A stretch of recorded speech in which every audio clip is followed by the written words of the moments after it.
entrou em Jeremias, né? Acabei esquecendo de citar uma coisa antes, né? Lá no texto que a gente leu, ele se trata como criança, né? Ele se apresenta a Deus como criança, né? Na verdade, a gente deduz que ele era um jovem, né? Era um rapaz, moço ainda, provavelmente ali na faixa etária dos 15 anos, provavelmente, ou mais jovem que isso, né?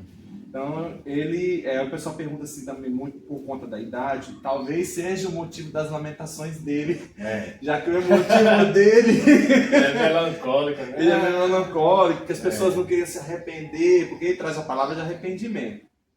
Mas as pessoas não queriam se desviar para a vontade do Senhor, não queriam seguir a vontade de Deus, né? Não queriam se arrepender, né?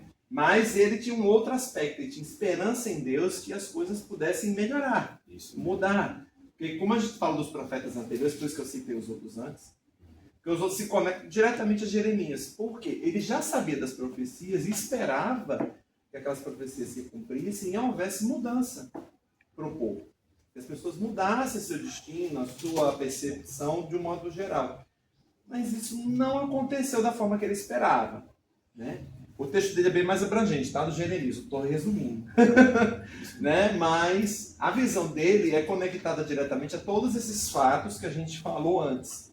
Por isso que eu não dei tanta ênfase, porque ele está conectado a Sinfonias de Abacuque, também está conectado a Ezequiel. Então, tem assuntos que são dos mesmos, estão em Jeremias também. Tá? E eles batem sempre na mesma tecla, fazendo com que as pessoas, naquele período, gerem uma mudança. Apesar do primeiro rei que ele citou ser um bom rei, né? Qual foi o rei que você citou primeiro, que é o Sinfonias? O Josias. O Josias. O restaurador. Né? O restaurador. Apesar de ter o restaurador, a gente vai ter um rei ruim nessa sequência também. Então, assim, que é o rei Zedequias, que é o último, né, dessa nação. Né? E o rei Zedequias, ele sabia de todas essas profecias que a gente citou antes. Estava com Jeremias no cangote dele, literalmente. Podemos dizer assim, né? Literalmente. Jeremias passava tudo que ele recebeu de Deus e mais os outros que também já tinham passado. Sofonias falou isso, Abacuque, Ezequiel, e aquele rei manteve seu coração duro, firme e não quis abrir para Deus. Aí muita gente compara ele, agora eu quero saber essa curiosidade, muita gente compara o rei Zedequias ao rei do Egito, que Deus diz lá para Moisés, eu vou lá endurecer o coração dele. Para quem não recebe, não é o caso do Zedequias, tá? Não tem essa parte do texto. Mas a dureza do coração dele era muito parecida com a do faraó. Porque ele não queria abrir mão das coisas que ele, as práticas e a vida que ele vivia. Ele não queria. Mesmo tendo aquele montado de profetas, ele não queria. Aí vem a pergunta, que é a pergunta triste, mas tem que fazer essa pergunta. O povo ali padecia por conta de um mau líder. Olha o peso do negócio. Aí é uma pergunta muito complicada. Ou o povo é que padecia porque eles queriam assim. Porque às vezes você tem um líder ruim, vou dar um exemplo do Saul. Isso. O Saul era um líder ruim, mas não quer dizer que a população seja ruim. Tanto que Deus foi lá, não, vou lhe dar um bom rei, porque vocês merecem um rei melhor. Rei Davi, deu rei Davi para o povo. Então o problema não era o povo em si que estava na cabeça do povo. Mas nesse momento o problema está no líder, no povo ou nos dois? Porque também tem a opção de estar nas duas situações. Porque às vezes Deus pode mudar o coração do Ezequias, mas não mudou o coração do povo. Aí muda o coração do povo e não muda o Zedequias. Aí fica nesse muro. Só que o Zedequias não queria ceder. E o povo segue quem? O líder. Segue o líder, né? Mesmo que seja pro abismo. Mesmo que seja pro abismo. Então é o seguinte, o Jeremias ele é chamado ali aproximadamente aos 20 anos, né? O Jeremias ele é chamado ali aproximadamente aos 20 anos de idade, né? E ele é bem melancólico realmente, né? Ele é solitário, Deus deu jovem. Deus disse que ele não ia casar, né? No 16:2. Inclusive vou até ler, porque alguém pode perguntar, né? Assim, não sei se você já Mas é o irmão herege, não tem isso no texto. Olha, ele diz alguém assim, diga. Veio a minha palavra do Senhor dizendo, isso é Jeremias 16, 1 e 2, não tomarás mulher, não terás filhos nem filhas nesse lugar. E foi uma vida, eu gosto de dizer o seguinte, o profeta do Antigo Testamento, a profecia dele refletia na vida dele. Então o ministério dele tocava diretamente na vida dele. O que ele dizia, o povo acabava se manifestando de alguma forma na vida dele. Então, o cativeiro do povo, né, esse momento de sofrimento, de justiça de Deus sobre o povo, de disciplina, o que acontece, essas restrições na vida de Jeremias, é como se fosse um reflexo, né? É como se o que ele padecia, o que ele vivia, essa solidão, essa melancolia, ele era como um próprio reflexo do que o povo estava sendo naquele momento, né? Então, o cargo do profeta, ele impunha uma responsabilidade muito grande, porque você, de alguma forma, você refletia, você tinha que sentir a dor. Aí já é uma questão bem espiritual, né? Bem psicológica. Você tinha que sentir a dor para você poder representar o povo dentro de Deus, né? Para você ter esse direito de falar ao povo, de profetizar. Não é que você ganhe esse direito, mas é para você ser sensível, para você entender. É o que Jesus passou, né? Hebreus não disse que ele sofreu para ele entender. Ele entendia como Deus, mas ele jamais entenderia como homem, em primeira mão. Né? Então, quando Jesus sofre como homem, ele sabe o que é o sofrimento, o que é a fome. Me diga como Deus entenderia o que é a fome na condição de Deus. Ele entenderia, mas com toda certeza Deus encarnando, né? Ele tem outro tipo de compreensão a respeito em primeira mão. Então, é por isso que a Bíblia diz que ele entende, né? Então, o Jeremias, ele passou por isso, ele entendia a dor do povo. Ele mesmo, ele encarna o sofrimento da nação nas coisas dele, né? E esse rei, né? Esse rei, ele representa a própria nação. Ele é um reflexo da própria nação. Eu sei, assim, que é uma questão complicada, não é fácil. Porque, normalmente, quando há um líder bom, Israel ela tende a ser mais obediente a Deus. Tende, mas você vê que esse argumento de que a culpa é da autoridade, ele cai por terra. Por quê? Olha a polêmica. Olha a polêmica. Moisés era um líder excelente e o povo só vivia infernizando a vida de Moisés. É o caso do Saul que eu citei antes, que o rei era ruim, mas o povo era bom. Justamente. Ainda era bom. O caso de Saul, o caso de Josias, ele foi um bom rei, a nação já não estava muito bom, mas aí era o contrário, né? Mas ele conseguiu reverter a situação. Então, assim, existem aquelas questões mais da que a gente trata da sociológica e psicológica, o quanto o ambiente nos influencia muito, realmente, né? Nós tendemos a ser boa parte, ou se não, o que o ambiente nos manda ser. E principalmente quando há uma figura de autoridade, né? Ali a nação tendia a ser. Porque vamos lá, a gente sabe que existe a tentação, né? O rei está obedecendo a Deus, ele faz o povo buscar a Deus, ele promove o culto a Deus, promove os 10 mandamentos, promove a lei, legal. Corta a idolatria, derruba as estátuas, né? Não tem ninguém. Vai fazer um culto aí a outro Deus, está fazendo heresia, bora caçar o herege, né? Então todo bom rei, ele promoveu uma caça aos hereges, né? No seu tempo, dos hereges do seu tempo. Mas quando o rei era mau, ele negociava, né? Não, vamos por ali, vamos deixar esse Deus aqui, vamos deixar essa estátuazinha ali, vamos permitir esse culto aqui. Tinha uma famosa mistura, né? Então isso abriu uma porta para a tentação do povo. Então, eu diria que assim, não é uma questão fácil, mas é uma mistura. Ou seja, tem um pouquinho do povo e um pouquinho do rei. Tem um pouquinho do povo e um pouquinho do rei. Porque assim, se o povo... É outro argumento, que eu acho que esse é um pouco mais forte. Aí vem aquela música, chamar pelo meu nome, se humilhar. Justamente. Se o povo... Você vê que as profecias, elas são mais pesadas para o povo. Deus está sempre usando os profetas ali para o povo, para a nação. Então a profecia é para a nação. Vem a culpa para os líderes, vem. Deus trata com os sacerdotes, com as autoridades religiosas. Deus puxa a orelha do rei também. Mas Deus puxa do povo também. O povo normal, o povo simples mesmo, o cidadão. Mas será que o rei, se ele tivesse cedido ao do... Será que teria mudado alguma coisa? Provavelmente. Porque no caso do Josias aconteceu isso, né? Porque o Josias aceitou a mensagem e ele fez com que o povo mudasse a perspectiva, né? Aí eu fico com medo. Nessa parte eu acho que aí já é muito...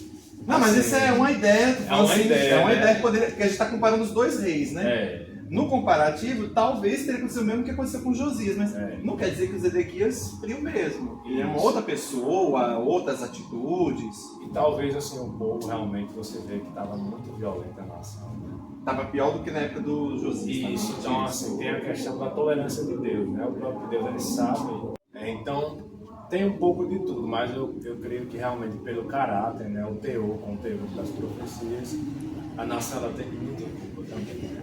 Então eu acredito que tem a parte do rei, né? Mas a nação está muito corrompida realmente. Mas você vê que também tem pessoas boas, né? Esses próprios profetas que Deus levantou. Deus até poupou, né, a Jeremias. Ele falou, não, você não vai, porque você foi tão bonzinho, você não vai não. O Daniel, né? A gente vai já chegar nesse. Daniel, seus amigos, você vê. E muita gente sobreviveu, né? Então, assim, mas teve morte, gente. Vocês não acham que o rei da Babilônia chegou assim? Por isso que eu falei da morte antes. Boa tarde, gente. Aqui é a Babilônia, agora Judá, né? Agora o povo tá tudo sob nosso controle, tá tudo dominado, cala a boca aí, né? Vamos levar vocês para o cara. Foi assim não, gente. Ele chegou realmente, na linguagem bem popular, desceu o sarrafo, matou, destruiu. E o Jeremias diz isso, né? Que é forte, gente. O corpo dos jovens, das moças, de pessoas que ficaram estendidas realmente nas praças, é muito forte. Você lê essas passagens, ela mexe muito com você, né? Então o povo de Deus, ele errou muito, ele sofreu uma pena muito tensa, né? Mas eu diria que é um mistério, né? É uma possibilidade, ele poderia ter se arrependido, poderia ter levado a nação a outro patamar, né? Mas eu também acho que poderia também não, mesmo se arrependendo, a nação, os interesses da nação poderiam não ter mudado, a violência, porque se realmente aconteceu o cativeiro é porque provavelmente só aquela ruptura, né, com o sistema que estava ali vigente é que poderia mudar, né, o coração do povo. E você, né? O que você pensa sobre isso? Será? Eu acredito também no mesmo que você. Eu acho que realmente o povo estava numa situação muito pior do que no anterior. O rei era uma pessoa totalmente diferente. Eu acho que ele está com o coração aberto nem um pouco ao ouvir de Deus ali. Mesmo Jeremias estando ali. E o medo que o Jeremias tinha lá no início de não ser ouvido não aconteceu. Ele teve o medo, mas não aconteceu. Todo mundo ouvia ele. Absolutamente todo mundo. Inclusive o próprio Daniel, né? Que a gente vai falar depois. Então, a construção disso tudo resultou exatamente na queda de Jerusalém e do Reino do Sul. E já havia caído o Reino do Norte antes, agora caiu o Reino do Sul. Né? E foi tomado pelos babilônicos. E nós temos a ida, né, do Daniel e seus amigos. Mas desanimado, né? Daniel e seus amigos. Eles indo em direção à Babilônia e começando a sua jornada ali. A gente já respondeu a pergunta, né? Já compartilhar o amor. Eu acho que já foi a do rei também. Da rei tinha uma pergunta para o rei? O rei de Zedequias? Tinha uma pergunta dele? Como foi a queda de Jerusalém nesse período? Essa parte aí falou, que veio eles destruíram. Tinha essa pergunta. Tinha só essa pergunta, mas ele já tinha respondido. Tanto que, só uma curiosidade, vocês devem lembrar do tempo de Neemias, né? Aquela questão da restauração dos muros, né? Sim. Porque realmente a nação, tanto espiritualmente como fisicamente, né? E politicamente, as estruturas governamentais, as cidades, foi Tudo destruído. templo, né? Foi tudo arrasado. Bom, agora a gente vai seguir para o Daniel, certo? Eu vou deixar. Eu sei que você separou as perguntas do Daniel, porque o Daniel já deixou separada, né? As perguntinhas do Daniel. Aí você faz a pergunta primeiro, depois eu entro com algum acréscimo, certo? Mas você pode fazer aí a primeira de Daniel. Alguns momentos depois. A de Daniel vai ser interessante. Uma eternidade depois. Passou tanto tempo que o velho narrador cansou de esperar e tiveram de chamar um novo. É você, já tá gravando. Já tá gravando? Já! Hello! Como devemos lidar com as coisas que nós e oferecidas como, por exemplo, o banquete do rei. É o banquete. Banquete. Bom, aí você está falando uma referência ao capítulo 1º, né? Isso. Resumidamente, Nabucodonosor ele leva alguns exilados, né, cativos, e ali ele manda escolher alguns jovens com determinadas características, e o Daniel e seus amigos, né, eles passam nesse teste. Daniel e seus amigos. Não tem como Essa escapar. frase não tem como. Então, além daquelas características, eles passam por um treinamento para trabalhar para o rei da Babilônia, né? E ali eles vão, obviamente eles não vão deixar de ter a cultura deles, mas eles vão fazer um processo de receber uma nova cultura, né? Um novo nome, novos hábitos. E quando eles se deparam com um momento em que eles recebem um banquete, a alimentação do rei, né? Que era oferecida aos ídolos, há essa referência à lei na mente de Daniel, né? Ele relembra que não pode, Deus não permitia, né? E ele nega, né? E ali, naquele processo, Deus permite que ele ache graça, né? Diante do povo, um favor, né? Para escapar, porque, vamos dizer assim, você está no palácio do rei da Babilônia. Ele oferece, você vai se alimentar do banquete do rei para trabalhar para o rei. Se você negar isso, né? É morte na certa, né, meu amigo? O rei da Babilônia vai Você está desonrando. quem é esse desgraçado, Mas o né? pior é porque tinha a lei lá também que você não pode negar comida para escola, do trabalho, né? Você também está em pecado. Justamente. Aí ele arranjou um meio para não ser incriminado nesse pecado também, né? Ele falou, o que tem lá do banquete que não foi entregue a ídolos? Ah, só os legumes ali. Justamente. Então, assim, você vê que ele negou, né? Então, ele começou a dar o testemunho dele a partir desse momento, né? Que ele começa a demonstrar fidelidade. E os amigos dele vão com ele, Daniel e seus amigos. Os três seguem. Para nós seria todo momento da nossa vida que a gente nega o pecado. A gente sabe que não é fácil. Aqui eu não defendo o cristianismo. Faça, né? Aquele cristianismo que tudo é vitória, tudo é Só vitória. É só vitória, não é só vitória. Então, a gente também tem vulnerabilidade, até o Superman tem, né? Vulnerabilidade. Então, todos os heróis têm suas vulnerabilidades, então nós também temos. Cada momento que nós vemos os banquetes, seriam os banquetes desse mundo, seria aquilo que a gente vê, né? Aquilo que os nossos olhos veem, que é a concupiscência dos olhos, aquele desejo ardente, né? Os nossos olhos, que é pecado. Os desejos, né, da nossa carne também, desejo desenfreado por coisa que não agrada a Deus. Né? Todo desejo que gera imoralidade, perversão, violência, gera vícios, né? E a soberba da vida, né? Que a gente segue o caminho do diabo também. Então, isso vem como um banquete, porque para a nossa natureza essas coisas são boas, são saborosas, como o banquete do rei, né? Essa é uma comida excelente. Então, quando a gente nega isso, a gente está literalmente fazendo como Daniel, né? A gente está indo para comer verdura, né? A gente tá vegetariano. A gente está tomando um caminho que muitas vezes é um pouco ruim, não parece ser muito saboroso quanto um pedaço de carne, né? É por isso que Popeye comia espinafre ficava... Olha o irmão da referência. A referência é boa. Então, aos olhos de Deus seria mais ou menos isso, né? Negar o pecado. Parece que não é muito saboroso no começo, mas depois gera a aprovação de Deus, né? Não, e fala que eles ficaram formosos, né? Com esse texto, né? Aconteceu alguma coisa aí. Eu não entendo como é que a pessoa come legumes, verduras. E fica formoso. Fica nada contra os veganos. Mas ali tinha Deus no negócio. Tinha Deus no negócio aí, né? Porque... interessante. E né? sempre estavam eles com os amigos, né? A importância da gente ver com quem a gente está andando também. É isso que eu também ia até entrar também nesse assunto. Porque no caso aqui, a gente está falando dos 4, né? Não só do Daniel, né? Dos outros 3 amigos. Eles todos ali são príncipes, né? Para quem não entendeu o contexto do príncipe, ele não quer dizer que ele é o herdeiro do trono, não. Mas ele faz parte da família real, tá? Pessoas importantes, né?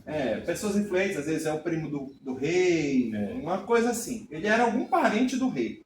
Zedequias, no caso, né? Que era o rei do sul, né? Então, provavelmente eles eram parentes da realeza e estavam ali. Só que eles eram tratados diferentes dos demais, porque eles eram nobres, né? E esse do banquete aqui é um desses tratamentos VIP, né? Tratamento VIP pra... Eles estão na cela, mas como do filé mignon do rei, entendeu? O resto lá embaixo que se lasque. Como diz, né? Mas no caso aqui, ele mesmo assim não quis, né? Ele pegou ali digamos assim, de um dos pratos. E falar nisso, engraçado, é porque lá tem um sistema de pratos como é hoje. Você tem o prato principal, que tem entrada, prato principal e sobremesa. A entrada era exatamente verduras, frutas, leguminosas, essa é a entrada. O prato principal é o que eles serviam para os deuses, para adoração, né? Pregavam lá. Aí é um prato principal. Um prato bem requintado. Esse é o principal. Eles só ficavam com a entrada. Eles não comiam o prato principal. Mas e a sobremesa provavelmente não comiam também, porque provavelmente devia ser adorado para os deuses, sacrificado de alguma forma. Então eles só ficavam só com o prato principal. E o interessante, como o Felipe falou, é como é que eles ficaram bem saudáveis só comendo aquilo. Né? Porque biologicamente eles não eram para ficar saudáveis. Né? Até o rei ficou surpreso, para ficar fracos e alguma coisa do tipo, mas não aconteceu. Né? E o rei deixou assim, né? Não mexeu, permaneceu dessa forma. Né? Mais à frente um pouquinho, né? Agora já adiantando um pouquinho os assuntos, agora vai chegar ali no sonho, né, de Nabucodonosor. Né? Esse sonho aqui faz muita reflexão àquele de José, do Egito. Isso. Né? José do Egito que fez a tradução do sonho para o rei na época. Né? Só que aqui, o do rei Nabucodonosor, o sonho é um pouco diferente do rei do Egito. O rei do Egito foi a questão da fome, da seca, que ia ter naqueles 7 anos. Aqui é uma questão de guerras futuras, né? Que é uma coisa que a gente vai entrar mais em detalhes. Isso. Né? Mas antes de entrar nisso, qual é a pergunta relacionada ao capítulo, a este capítulo, né, do sonho? Como funciona o dom de interpretações? Bom, o capítulo 1 nós poderíamos resumir assim: Daniel e seus amigos recusam se contaminar, né? Fiz algumas anotações aí, mostrando que a santidade é possível mesmo em terra estrangeira. Então aí, essa parte a gente... isso aqui até um rápido comentário é o que a gente falou sobre Sofonias e Abacuque, né? A posição de santidade e perseverança do justo, né? De fé. Então, o Daniel ele expressa isso, né? Porque ele vive pela fé, realmente. Né? O nome deles foi mudado, eles estão servindo a outra cultura, mas eles permanecem, né? Fiel ao Senhor. Então, quando a gente chega no capítulo 2, nós encontramos Deus começa a mexer ali, né? A Babilônia. E lembrando que Deus deu dons a eles, né? Pela atitude deles, né? Então, pela atitude deles de honrar a Deus, de servir a Deus, Deus permitiu que eles tivessem uma sabedoria muito maior. Eles chegaram na Babilônia e praticamente aprenderam tudo com mais velocidade, mais capacidade, mais, vamos dizer assim, o QI deles, né? Deus mexeu ali. Se enturmaram rapidamente, digamos assim. Era 4 Elon Musks, vamos dizer assim, né? E fora que a gente não citou antes, eles ganharam nomes, né? Babilônicos, né? Os 4 ganharam. Então ali você tinha, um era o Elon Musk, o outro era o Mark Zuckerberg, o outro era o Peter Thiel, né? E por aí vai. O Jeff Bezos, né? Então eram os 4 lá. Jesus também tem seus gênios, né? Então, e ao Daniel, né, especialmente, Deus conheceu o coração dele, entregou essa capacidade. Então a pergunta é sobre isso, né? Sobre essa capacidade disso. Não, do sonho, no caso. Como funciona, né? Então, como funciona o dom de interpretar os sonhos? Isso. Ele sonha também. Essa capacidade é mais ou menos assim. Quem recebe, ele tem tanto a experiência de conhecer, né, externamente, você teve, como Nabucodonosor teve o sonho, né, a visão, e ele tem a capacidade também de interpretar as suas visões, às vezes. E aqui tem uma curiosidade, às vezes. Nem tudo ele mesmo consegue dizer, porque mais à frente, já dando spoiler, né, o Daniel tem algumas visões que ele consegue entender partes, mas ele não consegue entender tudo. Então ele mesmo tem dificuldade para entender suas próprias visões. Aí pede para Deus dar a interpretação. Isso. Mas o José também do Egito sofria disso também. Ele também teve dificuldade de entender. Falou, não, vou falar com Deus, porque nem eu estou entendendo isso de imediato. Mas eu vou descobrir o que é o mistério aí. Né? E Deus dava a revelação. Né? A gente pode tocar na questão da estátua ou já... Não, a gente vai entrar agora no da estátua. Né? Já vamos entrar no caso da estátua. Ele está falando primeiro do dom, do sonho, que é importante, para a pessoa entender como o esquema funciona, né, antes. Mas um resumo, só uma nota. Não é o dom de, vamos dizer, todo sonho que você vai ter. Mas é algo mais relacionado ao sobrenatural, né? Porque o caso Nabucodonosor não estava... Mas eu falei do caso do José do Egito, é a mesma situação. São 2 intérpretes de sonho, mas cada um num momento específico, né? Ele não é assim, Nabucodonosor sonhou qualquer coisa. Não, Deus deu aquela visão a ele. E o Daniel também. Deus falava com ele, dava a ele a capacidade de... E eles conseguiam entender que aquilo ali não era uma coisa tão simples. Tinha algo por trás, não era um sonho aleatório. Estava muito detalhado para ser uma coisa aleatória. Então né? o dom ele funciona nessa questão, né? Ele toca no símbolo e na vontade de Deus que está sendo revelado. E os dois, de certa forma, Certo. Quer dizer, no caso ele recebeu o dom da visão no sonho, mas não recebeu a interpretação do sonho. O Nabuco, estou falando. Isso, ele recebeu. Já o Daniel ele recebeu o entendimento da visão e a compreensão para poder O passar. Nabucodonosor ele teve uma só a revelação. visão. Isso, ele não tinha o dom, vamos dizer assim. Né? Ele teve um evento em que Deus se manifesta a ele, né? Como uma visão. Já o Daniel não, ele tinha tanto as visões quanto A interpretação. a interpretação. Eu mostrei isso a Nabuco, eu quero que você dê essa interpretação. Isso, justamente. É porque isso é bom entender para depois isso não virar um caos. Porque o do José lá, as pessoas tinham esse probleminha também. Você pode ter um sonho, uma revelação de Deus, mas não quer dizer que você tenha esse dom. Mas você também pode ter esse dom e pode ter os sonhos, né? A estátua ali do Nabucodonosor é as divisões, né? Que a gente conhece popularmente dos reinos, né? Aí, essa visão do Nabucodonosor, ela é para aqueles tempos até a chegada de Cristo, não é isso? Aí são aqueles reinos. Aí, qual eram os reinos? Só para a gente só dar uma geral assim, rápida, só para... É polêmico, mas eu não vou entrar, se aprofundar muito. A cabeça de ouro já é dito, né? Que é a Babilônia. E pela sequência nós entendemos ali, está bastante claro, que o próximo é o reino que vem com Ciro, né? Que é o Medo-Persa. E é onde há restauração, que passa os 70 anos do cativeiro, o povo de Deus é restaurado, né? Segue-se para a Grécia, né? Que ela vem e toma o mundo ali, né? E influencia. Influencia, e depois vem o Império Romano, né? Os últimos reinos ali que saem do Império Romano, há um grande debate, né? Até o tempo de Cristo, se seria a Europa, né? E o fruto do Império Romano, porque o que saiu do Império Romano foi os países europeus, né? Vamos dizer. De certa forma, a gente também é uma extensão disso, né? Porque a gente vai analisar o português, o espanhol, todos eles têm influência diretamente nos romanos. Os romanos, né? A nossa forma de falar, a nossa escrita, a nossa matemática também. Né? Então, é quase meio complicado dizer que a gente não tem a influência dos romanos ou dos gregos. Isso. Né? Então, assim, entende-se, há muitas formas de você entender, né?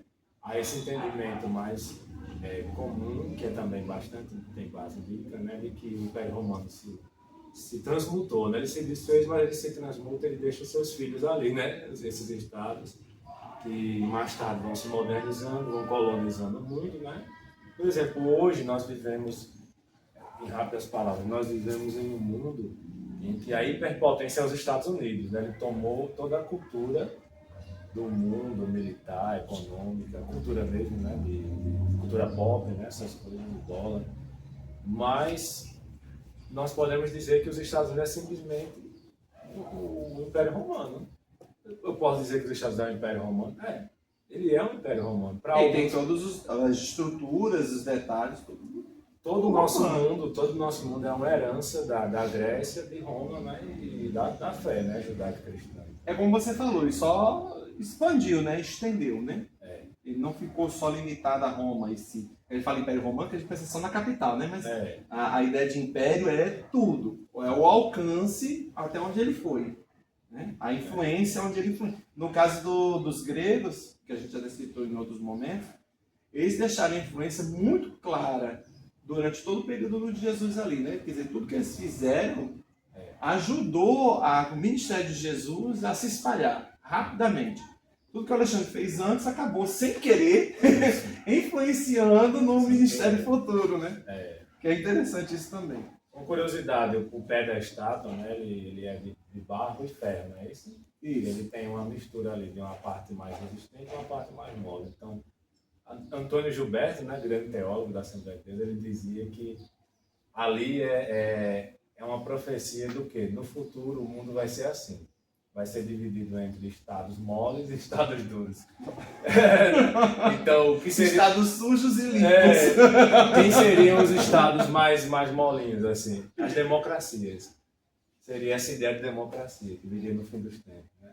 10 porque 10 é uma totalidade. Não quer dizer que o mundo seria 10 reinos, né? Alguns interpretam que no futuro vai ser. Porque tem até uma curiosidade lá em Apocalipse, mas não vem ao caso agora. Então, há essa interpretação de que o mundo vai ficar dividido assim, entre democracias e ditaduras. Então, há países mais rígidos, né? Por exemplo, como a China, a Coreia do Norte. E há países mais frágeis, né? Como França, Estados Unidos, Brasil. Querendo ou não, eles são democracia, né? O povo pode se levantar e bagunçar tudo. Ou cada governante entra, diz faz o que o outro faz, e assim fica, né? Igual o barro. O barro está sempre se modelando, né? A democracia ela fica assim, né? Se modelando. E a ditadura não, ela é que nem um ferro ali, já bem feito. Já... Firme e forte. É uma possibilidade, né? Tratando dessas questões do futuro, vocês sabem que sempre é muito difícil. E outra, tem as conexões com o Apocalipse, que é inevitável, mas a gente não vai adentrar nisso, porque vai ter Apocalipse mais lá na frente, tá? Aí a gente a gente sempre volta para esse daqui. Quando chegar no Apocalipse, a gente volta. Bom, agora a gente vai tratar de 2 tópicos rápidos, né? Que são as 2 perseguições, que também está nas perguntas que ele vai fazer, né? Que é ali aos amigos do Davi e do Daniel e ao próprio Daniel, né? Aí você faz as perguntas e a gente segue. Pode fazer agora? Pode.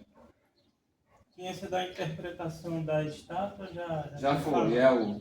Como vocês veem os amigos de Daniel no caso da fornalha? E a outra é a do A outra Daniel.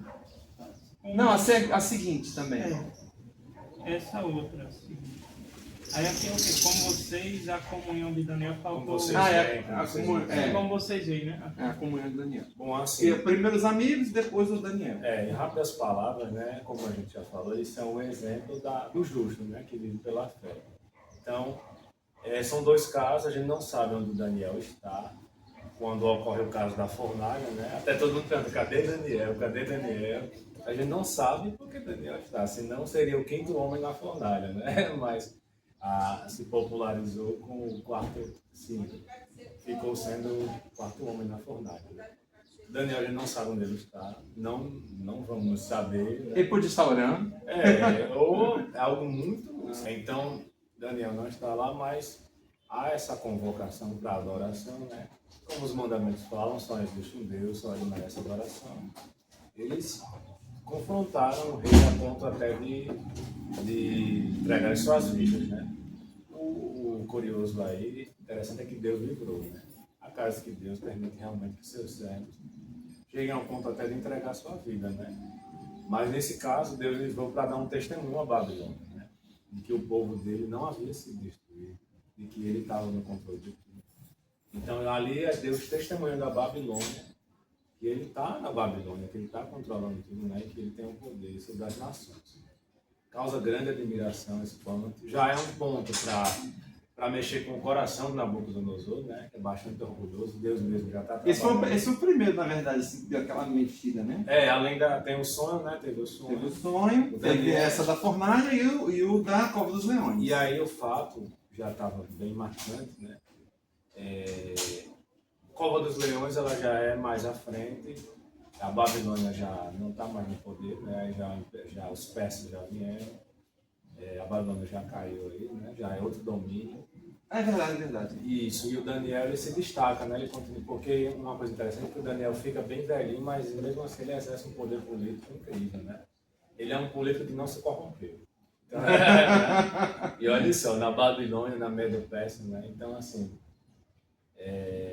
tanto que há uma passagem na Bíblia que Deus diz assim: ainda que colocassem Daniel, Noé e outra pessoa na minha frente, eu não faria tal coisa, eu faria tal coisa. Tipo, Deus mesmo dá testemunho deles igual ao testemunho de Jó, sabe? Então, assim, para você ver como ele foi uma pessoa extraordinária, assim, né? Humano, mas como ele levou a fé, né? Até as últimas consequências. Então, a inveja, né?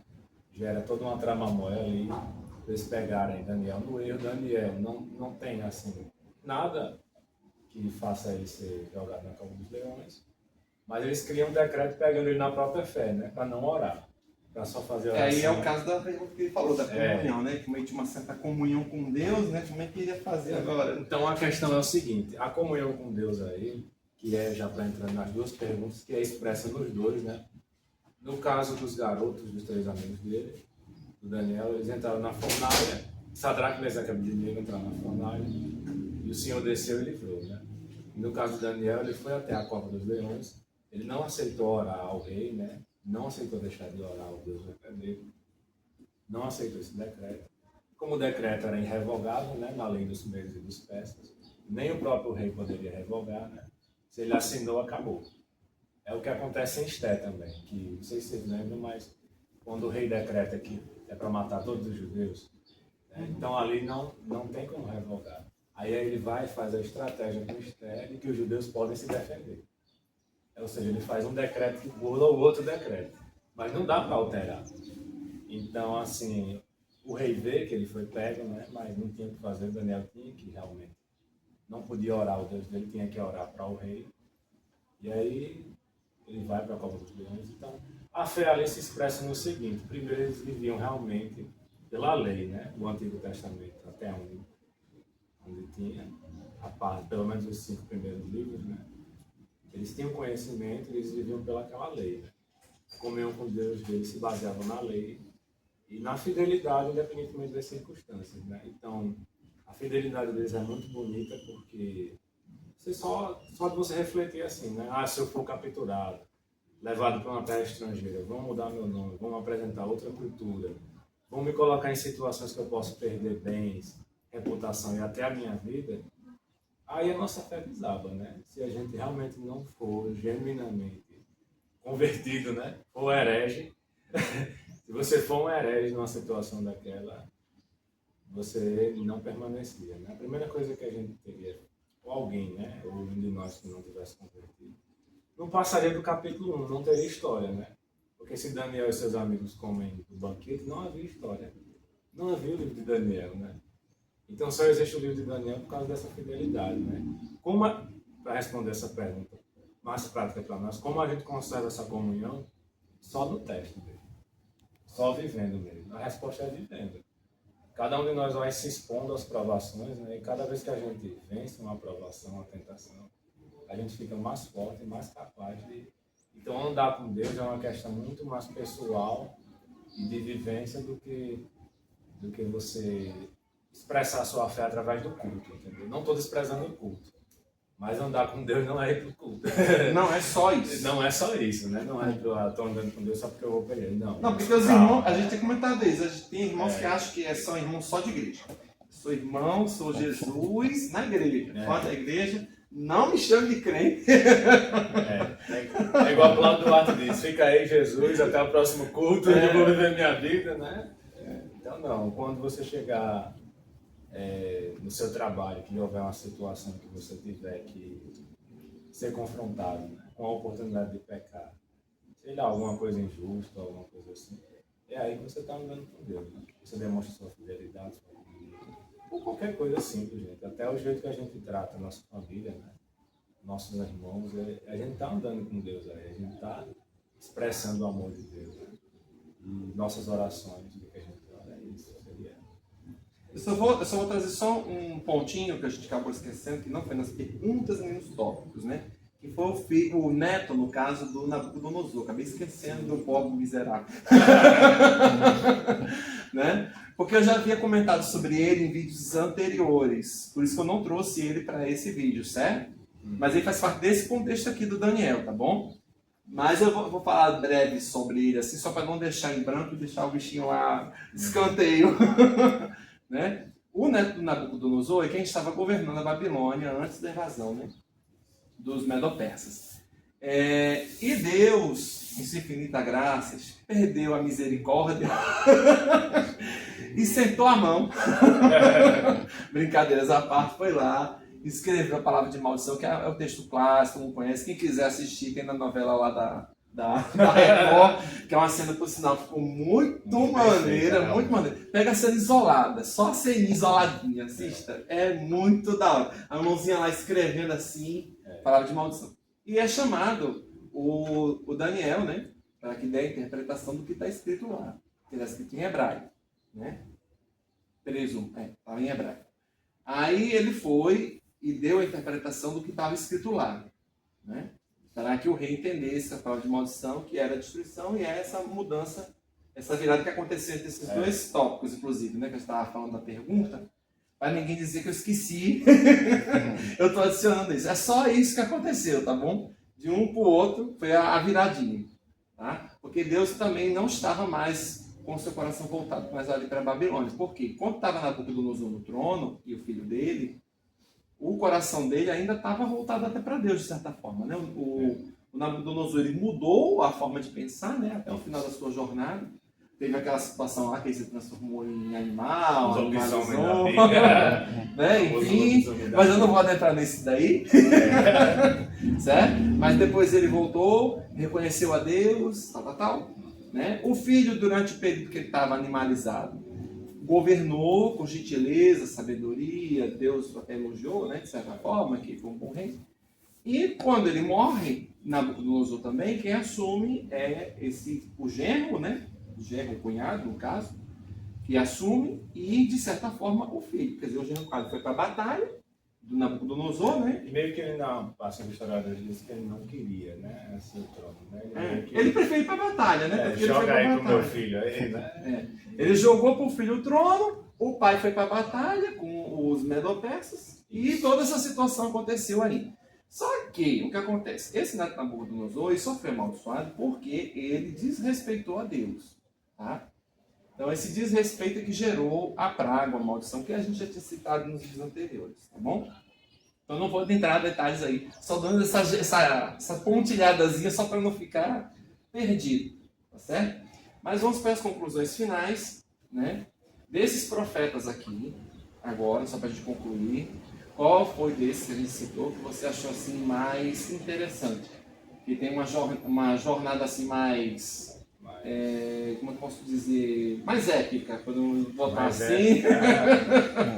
É o Daniel, com certeza. Daniel. Eu tenho 2 personagens favoritos na Bíblia. No Novo Testamento, o apóstolo João, né? Eu gosto muito dele. E no Antigo é o Daniel, né? Porque a trajetória dele... Vai concordar? Então, assim, a trajetória dele é uma trajetória muito conturbada e ele prova, assim, que você pode ser fiel a Deus em qualquer circunstância, né? Até o ponto de entregar sua vida mesmo, até o ponto de virar churrasquinho de leão, literalmente, né? Que era o que ele estava pensando, né? Então, assim, é uma pancada, né? Uma história muito bela. Também mostra o cuidado de Deus, que Deus honra quem honra Ele, né? Também. E o que eu mais acho bonito é o controle de Deus, porque eu fico maravilhado assim, porque você vê Deus governando a vida de Daniel e seus amigos, você vê Deus governando a vida dos ímpios, como Nabucodonosor, a família dele, né? Você vê Deus governando a história dos reinados, né? Da Babilônia, Medo-Persa, Grécia. E Deus diz com uma precisão, a gente ainda está na Babilônia, Deus está dizendo a Daniel, ó, vai vir a Babilônia, vai vir a Medo-Persa, vai vir a Grécia, vai vir outro reino aí, ou seja, Deus está dizendo tudo, passo a passo, as coisas que vão acontecer há mais de 100 anos depois, né? Então, assim, eu fico maravilhado com o controle de Deus, né? Tem aquela visão dos animais, né, que não vai dar tempo a gente se aprofundar, mas como aquelas visões já falam de um apocalipse, né? Daniel também é chamado. Depois eu falei que essa Apocalipse, parte né? eu vou deixar para o Apocalipse. E dá para fazer o link, né? Mas Daniel tem o seu pequeno apocalipse. Né? E, então, assim, é uma trajetória. E o que me chama mais a atenção é o final, né? O final do livro de Daniel é muito bonito, né? Porque quando ele tem uns encontros épicos lá, né? Com os anjos, com o próprio Senhor. E ali Deus fala o quanto ama ele, né? Deus tem, assim, um respeito por ele muito grande, um amor muito grande por ele, porque essa honra que ele entregou ao Senhor, Deus devolve, né? Então Deus honrou a fé dele, né? E chega um momento até assim que Daniel, eu quero saber quando vai ser o fim do mundo, quando é que vai acabar tudo. E Deus diz, não, aí você fica quieto, continue sendo assim, vá até o fim, porque Deus ama você muito, e no final você vai se levantar e ressuscitar, né? Para receber a sua recompensa. Então, assim, ele estava trilhando o caminho certinho, de jovem a velhinho. Isso me fez lembrar uma coisa agora. As meninas, quando a gente fez essa pergunta, elas também chutaram o Daniel, mas porque ele era bonito. Quem não pode É porque diz no texto, né? Que ele tinha formosura, se fosse o livro de Esther, né, eu poderia. Se fosse o livro de Esther, quem sabe, né? Mas tá bom, agradeço a presença por ter vindo. Agradeço ao irmão Matheus por ter coberto hoje aí, também da Pelo convite assistência. aí, mais uma vez aí no podcast. Com certeza, obrigado pelo convite. Foi uma honra estar com vocês. Espero que vocês tenham gostado. Amém. A pena que a gente teve que fazer as coisas um pouco mais corridas, porque o texto é muito grande, tá bom? Mas fiquem com Deus e a paz do Senhor. Senhor.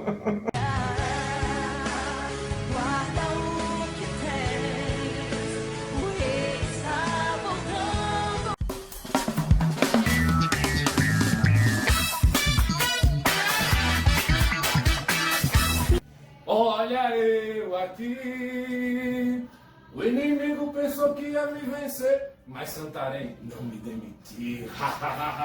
Eu estou aqui no Crente Show, o programa que combate o inimigo com o bom humor. E no Crente Show de hoje eu não estou sozinho. Eu estou aqui com o irmão Nadiro. Irmão Nadiro, aparece aí. Alguns momentos depois. Meu Deus, cadê esse incircunciso? Eu vou ter que demitir esse herege. Irmão Nadiro. Uma eternidade depois. Irmão Nadiro. Aí, Aqui. tia Glória! Estou aqui também. O que você estava fazendo, Nadiro? Tava tirando meu cochilinho, né? Veio pra esse descansar também. Eu vou acabar demitindo você. Você é muito herege. A gente combinou no contrato que você tinha que chegar na hora certa e você... Ah, eu sou o herege! Seu filisteu, eu vou ter que tomar medidas Sim. drásticas com você. Agora Produção, cadê meu cafezinho? não tem café pra você, não. Meu café você me prometeu. Diga. Meu café. Calma, não vamos resolver na espada. Diga aí aos nossos... Você me tirou do sério, não acredito, meu Deus do céu. Meu Deus. Explique agora a eles. Quem te chamou aqui, cara? O que vai Você acon- é péssimo. Ó, Jesus mesmo disse, eu não vim trazer a paz, mas vim trazer a espada. Então vai ter que ser assim, né, gente? Calma. Pessoal, o Nadiro vai explicar o que vai acontecer no nosso programa de hoje. Nadiro, como é o Crente Show, Nadiro? Eu quero pra explicar isso. Meu Deus, Senhor, dai-me paciência, dai-me paciência. Esse é um programa patrocinado pela Escola da Heresia. Ou será que não? Pelo conjunto de mocidade de Santarém. Você me deixou sem palavras, acredita? Quero mandar um salve também para o Louro José, que perdeu o seu cargo, infelizmente, para essa criatura. Mas... será que eu sou Ana Maria Braga? Prefiro não comentar. Passou tanto tempo que o velho narrador cansou de esperar e tiveram de chamar um novo. Você vê que eu não estou sozinho, essa criatura aqui roubou o lugar do Xaropinho. Vê se pode uma coisa dessa. Ah, Tinho! Esse não é um programa... Esquece. Não dá certo, meu Deus do céu. É muita heresia. Ô, Felipe, Oi, assopra meu cabelo, tá desarrumado. eu vou soprar fogo pra queimar você do manto. Meu Deus do céu, misericórdia, produção! Tô me atacando aqui! Esse é o Crente Show. Cadê Vem meu rir com a café? Me gente. prometeram meu café! Daqui a pouco tem entrevista, não sai daí.